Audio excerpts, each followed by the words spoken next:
Terpujilah Kristus dari kekekalan masa lampau sampai kekekalan yang akan datang. Kembali bertemu dengan saya, Pendeta Jonathan F. Lukulalang, pada hari Kamis tanggal 18 Mei tahun 2023, bertepatan dengan hari kenaikan Tuhan Yesus. Mari kita minta pertolongan Roh Kudus untuk pemberitaan firman Allah. Mari berdoa. Tuhan Yesus, kami sangat membutuhkan Roh Kudus pada waktu hamba akan menyampaikan firman. Itulah sebabnya urapi hamba-Mu dengan kuasa Roh Kudus-Mu, dan juga beri penerangan kepada para pendengar yang akan mendengarkan firman Allah. Dan Roh Kudus memampukan kami semua untuk kami dapat meyakini firman Allah dan melakukannya. Berfirmanlah karena kami sudah siap untuk mendengarkan firman-Mu. Dalam nama Yesus kami berdoa. Amin. Mari kita baca firman Tuhan yang diambil dari Kisah Para Rasul pasal 1 ayat 6 sampai ayat yang ke-11. Namun saya hanya akan membacakan ayat yang ke-11. Firman Tuhan berbunyi begini. Dan Yesus berkata kepada murid-muridnya, "Hai orang-orang Galilea, mengapa kamu berdiri melihat ke langit?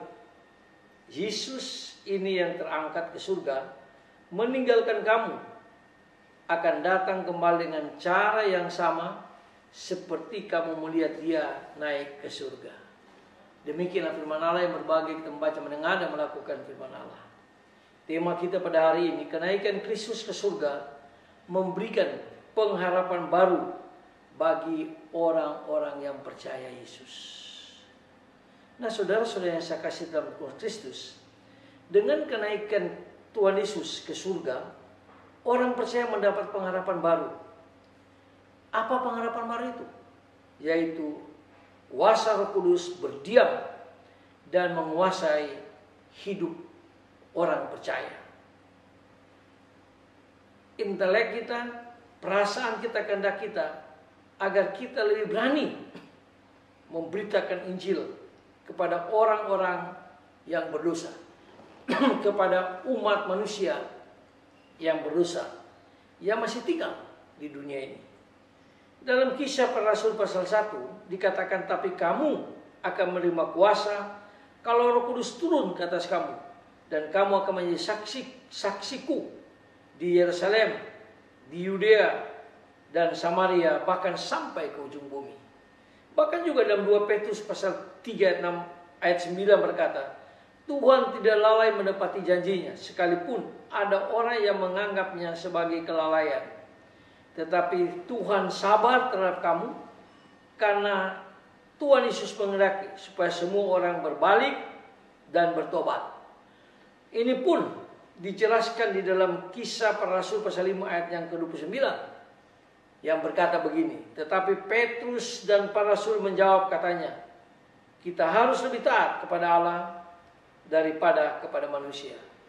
Jadi dengan kenaikan Kristus ke surga, dia menurunkan Roh Kudus bagi kita, maka kita harus berani menyampaikan Injil Tuhan Yesus. Kepada siapa? Kepada orang yang belum percaya kepada Tuhan Yesus. Itulah makna kenaikan Tuhan Yesus.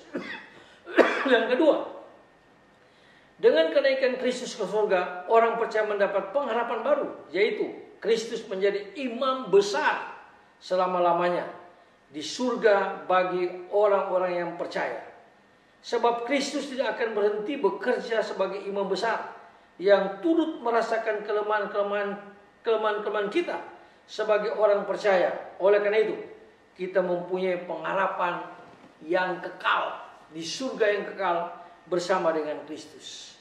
Nah, pengharapan itu adalah saut yang kuat dan aman bagi jiwa kita. Itu dijelaskan dalam Ibrani pasal 6 ayat 19 sampai dengan ayat 20.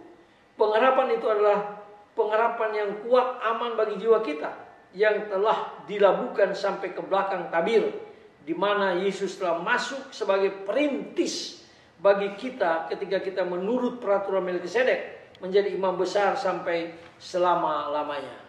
Jadi kita bersyukur karena kita memiliki Tuhan Yesus sebagai imam besar selama-lamanya, dan kita ini sebagai imamat rajani. Tugasnya apa? Tugasnya saling menegur, saling mengasihi, saling mengampuni, saling tolong menolong. Terutama kita harus memberitakan Injil bahwa Kristus mati, dia lahir, dia mati, dia bangkit, dia naik ke surga, dan dia akan datang kembali untuk menjemput kita. Yang ketiga, Dengan kenaikan Kristus ke surga, orang-orang percaya mendapat pengharapan baru, yaitu tempat kediaman yang kekal di surga.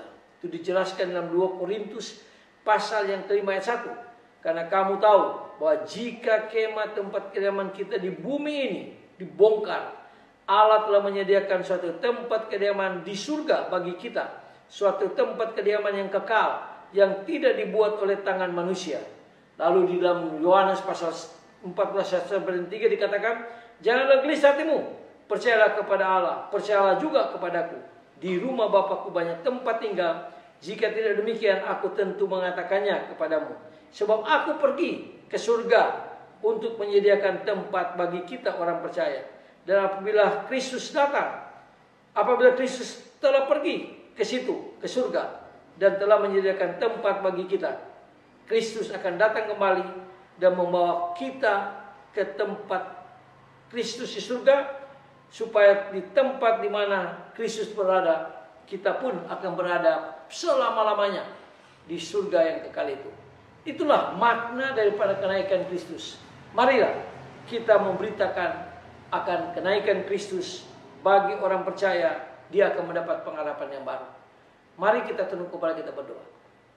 Tuhan Yesus, terima kasih karena Tuhan Yesus sudah naik ke surga, memberikan Roh Kudus pada kami, dan menyediakan tempat bagi kami orang yang percaya pada Kristus. Tolong kami Roh Kudus supaya kami berani memberitakan Injil kepada orang-orang yang belum percaya kepada Tuhan Yesus. Dengarlah doa kami, ampuni dosa kami Tuhan.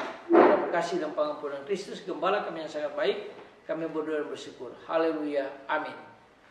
Terpujilah Kristus, sampai kita berjumpa di kesempatan yang lain.